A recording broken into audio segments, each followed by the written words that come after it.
السلام علیکم ورحمۃ اللہ وبرکاتہ۔ آج بات کریں گے ہمارے زمانے کی۔ ہمارا بھی ایک زمانہ تھا۔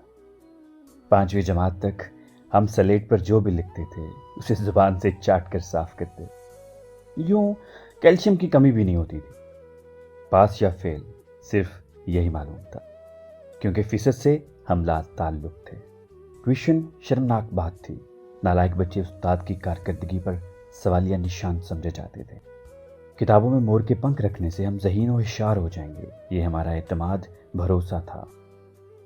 بیگ میں کتابیں سلیقہ سے رکھنا سگڑپن اور باصلاحیت ہونے کا ثبوت تھا۔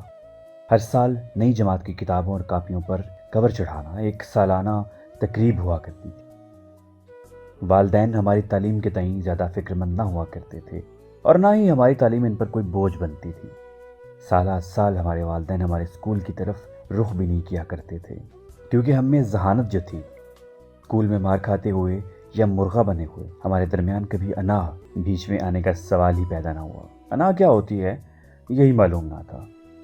مار کھانا ہمارے روزمرہ زندگی کی عام سی بات۔ مارنے والا اور مار کھانے والا دونوں کو ایک دوسرے سے کوئی شکایت نہ ہوا کرتی تھی۔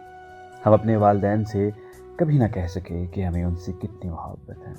نہ باپ ہمیں کہتا تھا، کیونکہ آئی لو یو کہنا تب رائج نہ تھا، اور ہمیں معلوم بھی نہ تھا، کیونکہ تب محبتیں زبان سے ادا نہیں کی جاتی تھیں بلکہ ہوا کرتی تھیں۔ رشتوں میں بھی کوئی لگی بندی نہیں ہوا کرتی تھی، بلکہ وہ خلوص اور محبت سے سرشار ہوا کرتے تھے۔ سچائی یہی ہے کہ ہماری عمر یا زائد عمر کے سبھی افراد اپنی قسمت پر ہمیشہ راضی ہی رہے۔ ہمارا زمانہ خوش بختی کی علامت تھا، جس کا موازنہ آج کی زندگی سے کر ہی نہیں سکتے۔ اس طرح کی مزید ویڈیوز کے لیے ہمارا چینل اردو آواز سبسکرائب کیجیے۔ آپ سن رہے تھے RJ وسیم کہلوں کو۔ السلام علیکم ورحمۃ اللہ وبرکاتہ۔